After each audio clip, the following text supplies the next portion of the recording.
পটুয়াখালীর সবথেকে ভালো একটা স্থান ঝাউতলা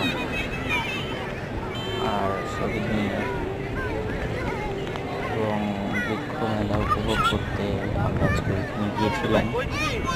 খুব সুন্দর একটা বিকেল, যেটাকে ভিডিও ক্যামেরায় ধারণ না করলেই নয়, যা আমাদের ভিডিও ক্যামেরায় ধারণ করে নিয়েছি এবং আপনাদেরকে দেখানোর চেষ্টা করেছি।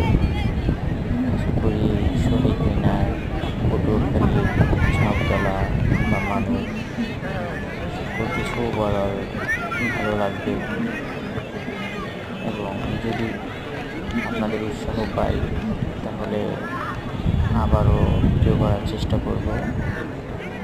যদি আপনাদের ইন্সপিরেশন থাকে তাহলে অবশ্যই কমেন্ট জানাবেন।